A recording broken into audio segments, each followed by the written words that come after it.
नमस्कार, revival wellness पे आपका स्वागत है। डायबिटीज के नाम पे लोगों को इतना डराया जा रहा है, ये खा लीजिए, ये दवा खा लीजिए, क्योर हो जाएंगे। सबको पता है कि डायबिटीज को कंट्रोल करना बहुत कठिन काम नहीं है, पर आपको अपना आत्मबल जरूरी है, ना कि ये सब चीजें आप अपने आप से कर सकते हैं। तो मैं आपको कुछ सरल उपाय बता रहा हूँ जो आप घर पे करके आप डायबिटीज को कंट्रोल रख सकते हैं। पहली बात तो सुबह और उठने का समय आपका ठीक होना चाहिए, और शाम को सोने का समय हर हालत में 10 से 10:30 और बहुत अधिक 11 से ऊपर नहीं जाना चाहिए। ये करना है। दूसरा उपाय है कि आपको योग करना है प्रतिदिन। योग में क्या करना है? पहले कुछ वार्म अप एक्सरसाइज कर लें, जैसे कि ताड़ासन है और खड़े होने वाली एक्सरसाइज, जिसमें कट चक्रासन है, कट शक्ति है, उदर शक्ति है, ग्रीवा संचालन है, स्कंद शक्ति है, पैरों के घुटने की एक्सरसाइज कर लें। इसके बाद बैठ जाएं और बैठ के अर्ध मत्स्य आसन कम से कम 2-2 मिनट या 30-30 सेकंड का 3 बार। इसके बाद मंडूक आसन कर लें, गौमुख आसन करें और पैर फैला करके पश्चिमोत्तानासन, पैर फैला के विस्तृत पाद जानुनासिक स्पर्शासन, और उसके बाद लेट जाएं। लेट करके उत्थित पादासन, दोनों पैर उठाएं, उत्तान पादासन, पैर और सर उठाएं, पवन मुक्त आसन करें और फिर पेट के बल लेट जाएं।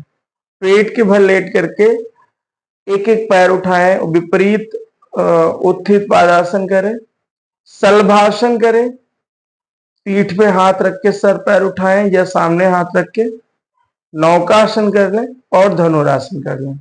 सबसे जरूरी है धनुरासन। फिर बैठ जाएं और प्राणायाम करें। प्राणायाम में आपको सबसे पहले कपालभाति करना है। 50 से लेकर के धीरे धीरे 300 तक, 400 तक कर सकते हैं। उसके बाद आपको करना है नाड़ी शोधन प्राणायाम।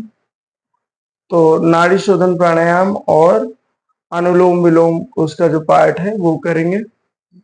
इसके बाद आपको करना है भ्रामरी प्राणायाम, और अगर आप सक्षम है तो भ्रस्तिका प्राणायाम। भ्रस्तिका प्राणायाम अधिक ना करें, 50 बार ही करें मैक्सिमम। 5 बार भ्रामरी प्राणायाम करें। अगर आपको स्ट्रेस रहता है तो इसको 20 तक करें। उसके बाद ओम का जप करें।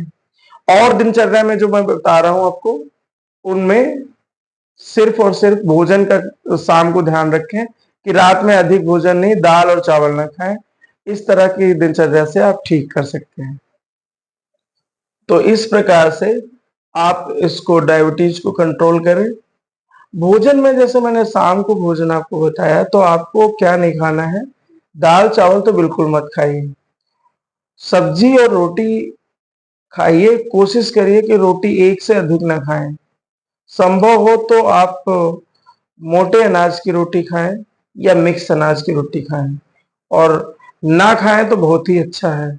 अब आप सोच रहे होंगे कि खाली पेट रहने से डायबिटीज तो बहुत खतरा है, तो आप सब्जियां खाइए, उबली हुई सब्जियां, और रोस्टेड मसाले डाल के, जीरा है, काली मिर्च है, तो रोस्टेड मसाले और हरे मसाले, हरी धनिया, पुदीना, इन सबको काट के डालिए और उसको खाइए सब्जी।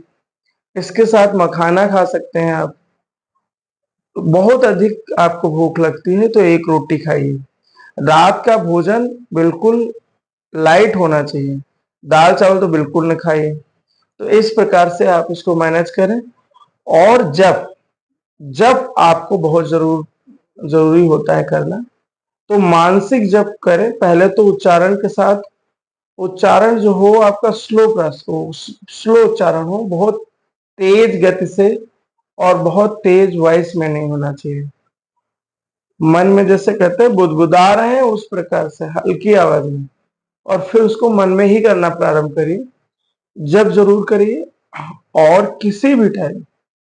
वैसे सुबह का समय बिस्तर पे उठने से पहले कम से कम 20 मिनट, 15 मिनट, 10 मिनट, बहुत कम है तो 5 मिनट आंखें बंद करके सांस प्रश्वास नॉर्मल जरूर करें और उसी पे ध्यान केंद्रित करें। तो ये एक लाइट मेडिटेशन होगा जो आपको रामबाण की तरह काम करेगा, जो आपको अमृत की तरह काम करेगा डायबिटीज में। तो ये पूरी दिनचर्या रखें, कोई हतोत्साहित मत हो। कई बार होता है कि हम उत्साह में शुरू तो बहुत अच्छे से करते हैं, 5-10 दिन बहुत किया और उसके बाद फिर बैठ जाते हैं। वो नहीं होना चाहिए, अति नहीं होनी चाहिए। कुछ लोग करते हैं कि पहले दिन मेडिटेशन 15-15 मिनट से शुरू करके ना 1-1 घंटे कर लेते हैं, 2 घंटे और 4 ही दिन करते हैं। वो सब नहीं होना चाहिए। नियमित और निरंतर अभ्यास बहुत जरूरी होता है। तो आपको अभ्यास में निरंतरता रखनी चाहिए, खाने की निरंतरता रखनी चाहिए। तो इस प्रकार से अगर आप करेंगे तो आप देखेंगे कि निश्चित तौर पे आपको डायबिटीज में लाभ होगा। आप इसे आजमाएं और लाभ कमाएं, और जो भी आपको इसमें अच्छा लगे या बुरा लगे कमेंट करके बताएं। और जिस टॉपिक पे आपको वीडियो चाहिए तो मैं रिसर्च के साथ आपको वीडियो बना के दूंगा। और मेरा नाम है कृष्णा और मैं मास्टर कर चुका हूँ योग में, पीजी कर चुका हूँ और पीएचडी मैं कर रहा हूँ।